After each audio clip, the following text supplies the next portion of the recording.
Welcome to Link Up and Learn with LiveBig.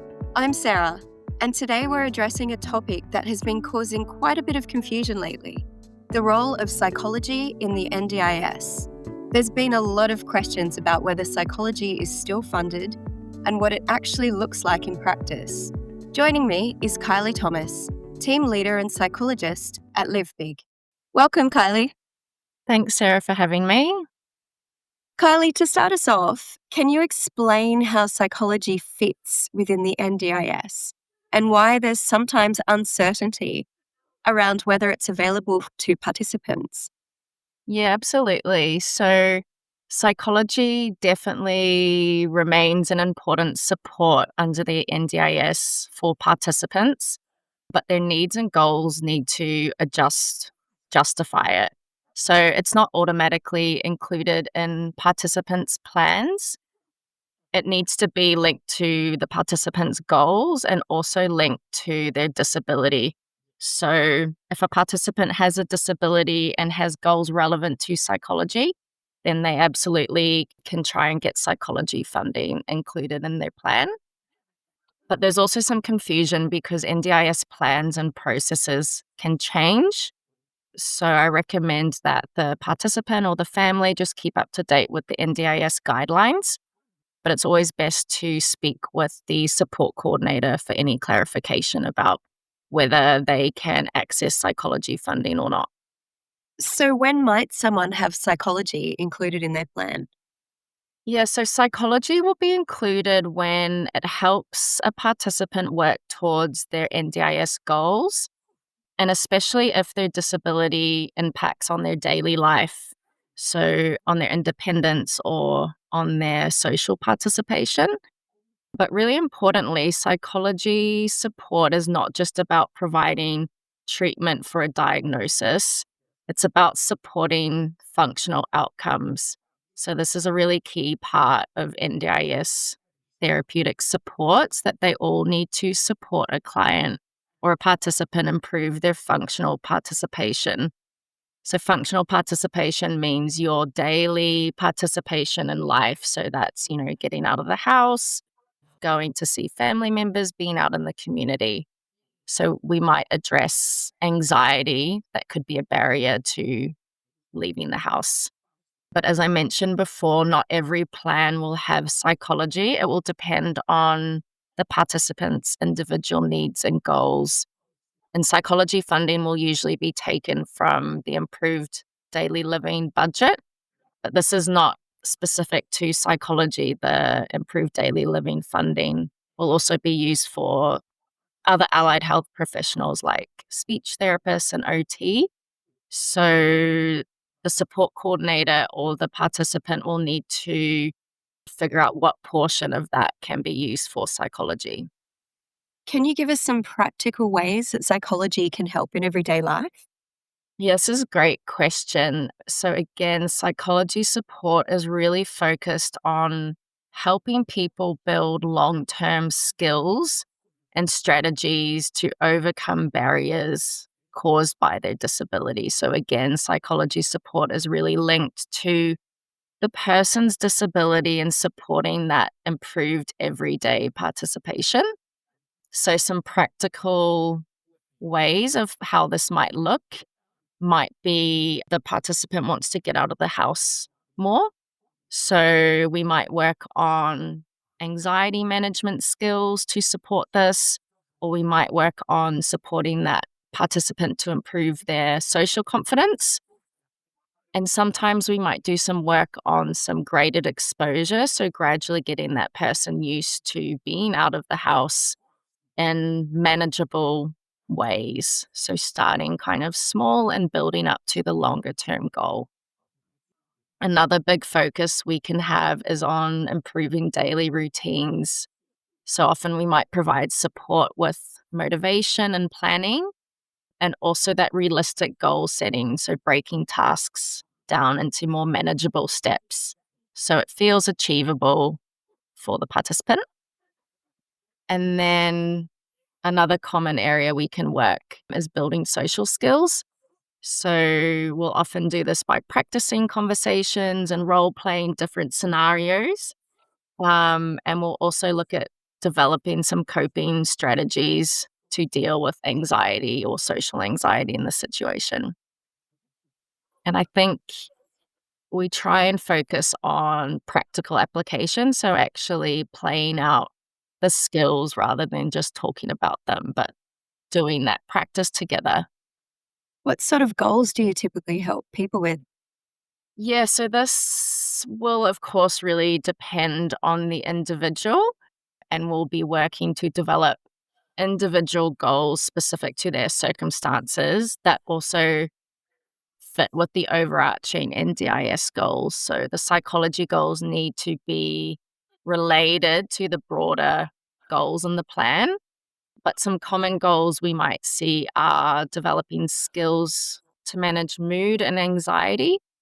And again, the aim is to support that person through improved mood and less anxiety, that they can then do more of the things that they enjoy and improve their quality of life.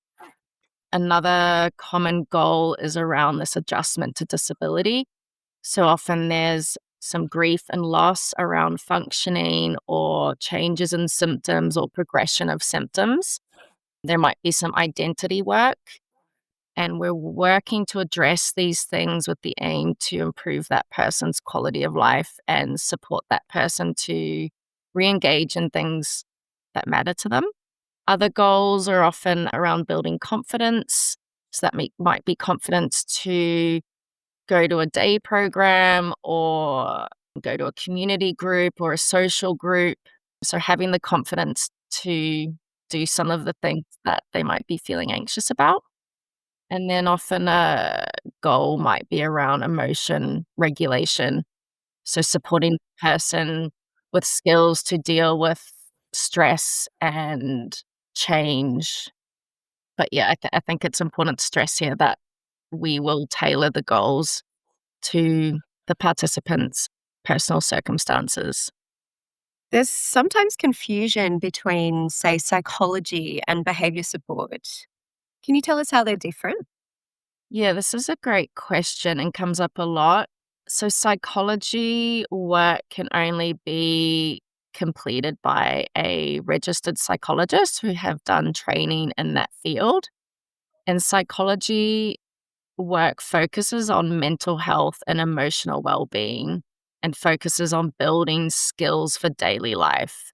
So we'll be targeting things like anxiety and depression, motivation, maybe some social skills work. And psychology work is typically completed one-on-one with the participant, so the therapist and the participant together. Sometimes there can be some extra sessions to upskill family members and support workers in supporting the person to implement the strategies. Behavior support, on the other hand, targets specific behaviors of concern or challenging behaviors.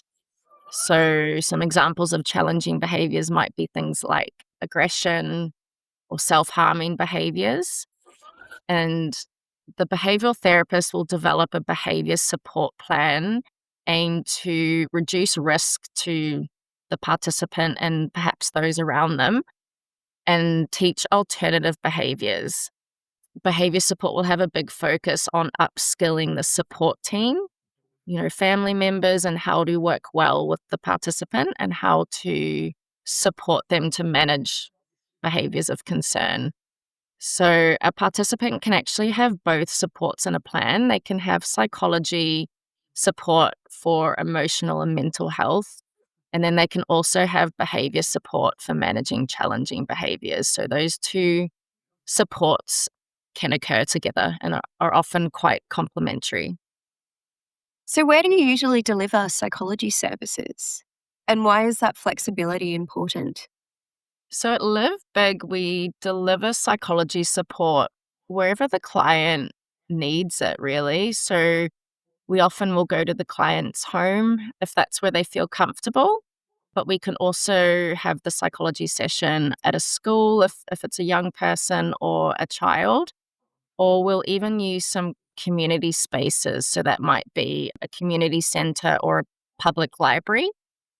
Just bearing in mind that in psychology sessions, we might have some sensitive conversations or some private conversations, and we'll always make sure those conversations are in a private space. So typically we'll be in a private room.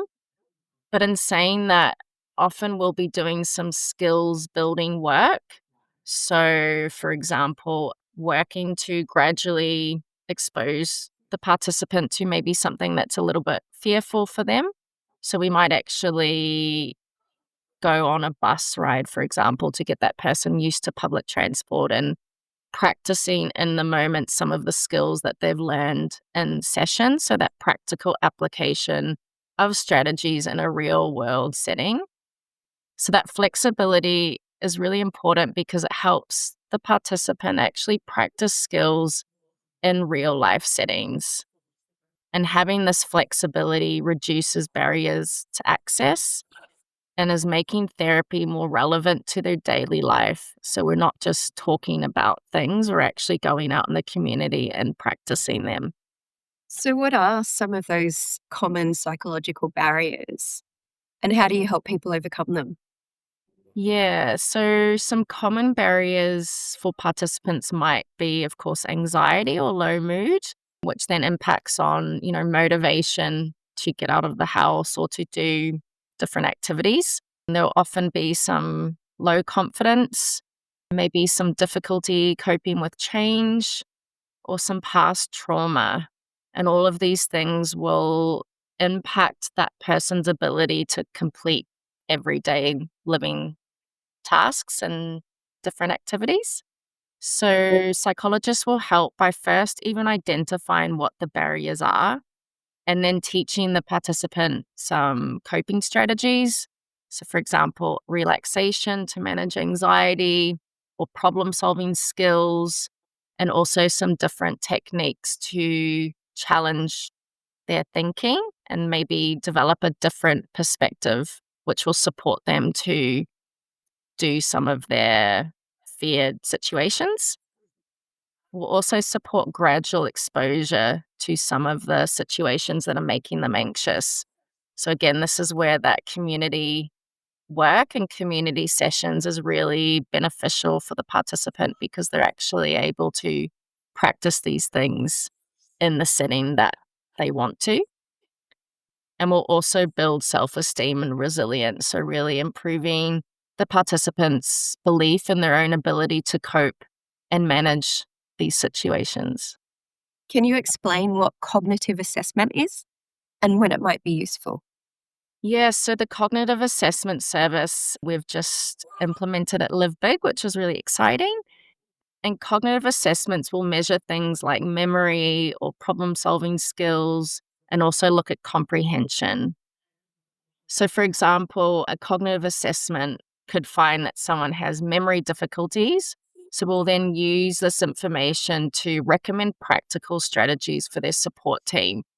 So, for example, we might recommend that the team uses visual reminders to support that person's memory, or we might recommend breaking instructions down into steps to support that person's comprehension.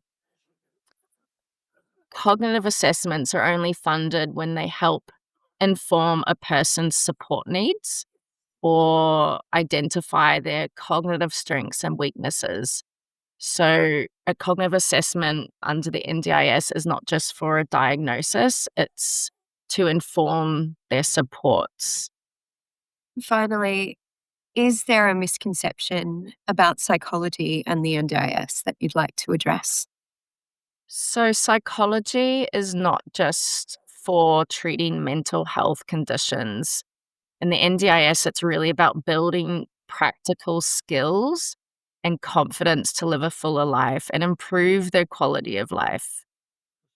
I think also NDIS psychology is, yeah, it's not just about crisis support or, again, diagnosis, but really that skill building.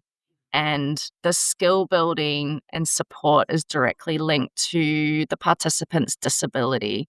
So that's what makes it distinct from other funding streams. And importantly, funding isn't unlimited, similar to other allied health professionals. the allocation of psychology funding will be based on the participants' individual needs and goals. So it will be tailored and appropriate to that person. Thanks so much for joining us, Kylie. Now, I hope this conversation has given you some helpful insights into psychology and the NDIS.